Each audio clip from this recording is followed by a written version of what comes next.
शीतल अपने माता पिता की बहुत लाडली थी। चार बड़े भाइयों की बहन थी। कोई भी चीज मांगने पर उसी वक्त सामने हाजिर हो जाती।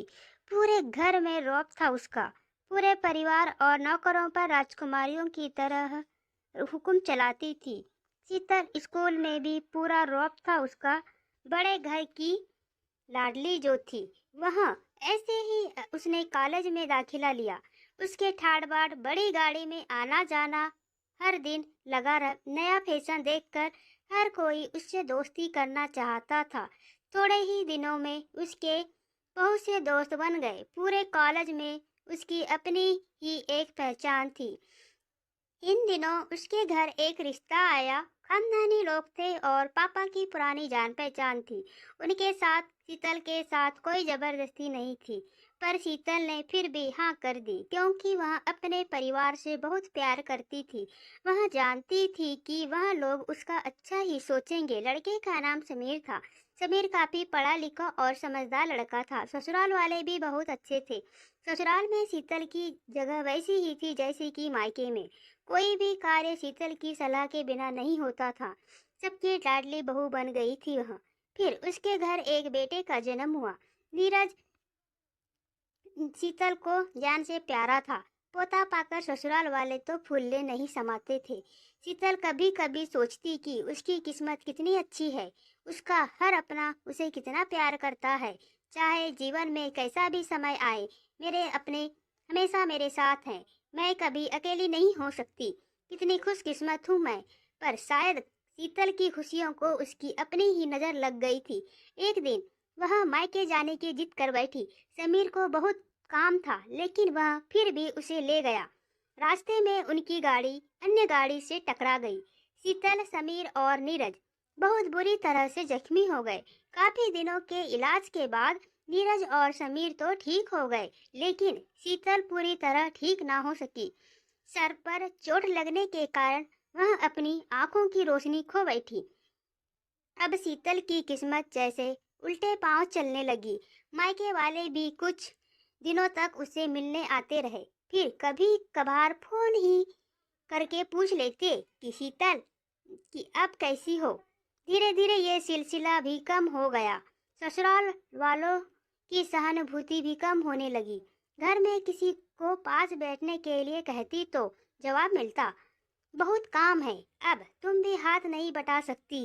समीर भी चिड़चिड़ा हो गया था। बस नीरज ही था उसके साथ, जिसके साथ हंसते खेलते उसका वक्त गुजरता। एक दिन शीतल के हाथ से कुछ सामान गिर गया, जिसकी वजह से नीरज को हल्की सी चोट लग गई। शीतल के सास ससुर ने समीर को उससे अलग कर दिया कि कहीं उसके ना देखने की वजह से बच्चे का कोई नुकसान ना हो जाए। शीतल अंदर से टूट चुकी थी।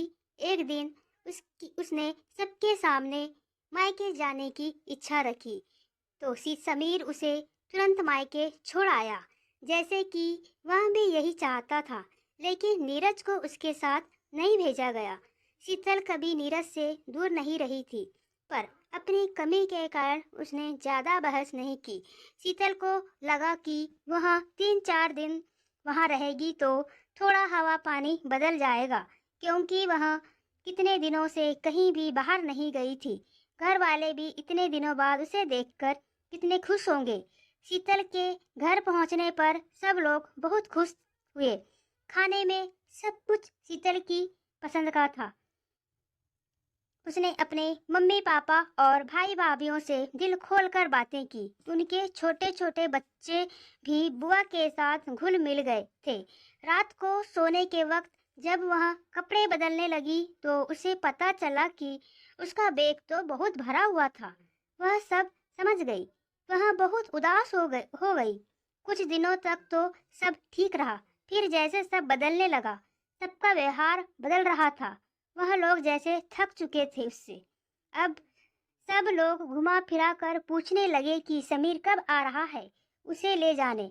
वह बहाना बना देती, जबकि वह जानती थी कि उस घर में अब उसके लिए कोई जगह नहीं। शीतल से चलते वक्त कुछ ना कुछ नुकसान हो जाता। थोड़ी बहुत टोका टाकी उसे सुनाई देती। वह टाल देती। एक दिन उसके हाथ से लगकर एक कीमती फूलदान टूट गया। छोटी भाभी ने बहुत हंगामा मचाया। शीतल के माता पिता रोज रोज के झमेलों से तंग आ गए थे। उन्होंने समीर को खुद से फोन कर दिया। समीर शीतल को अपने घर ले गया। शीतल को अपने परिवार वालों से ये उम्मीद ना थी कि जिस जिस शीतल के कहे बिना घर में एक पत्ता भी नहीं हिलता था, उस घर के लिए वह अब बोझ बन चुकी थी। समीर के साथ ससुराल आते वक्त वह बहुत खुश थी, क्योंकि वह अपने घर जा रही थी, अपने जिगर के टुकड़े नीरज के पास। परंतु यह खुशी भी कुछ पल की ही थी। सारा बंदोबस्त पहले ही किया हुआ था।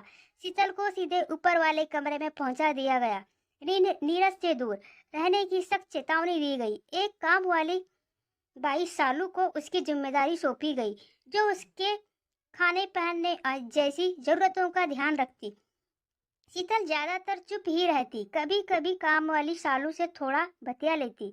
उसके जरिए नीरज का पता चल जाता। सबकी लाडली बेटी और बहू सबके लिए लाडली से अब बोझ बन चुकी थी।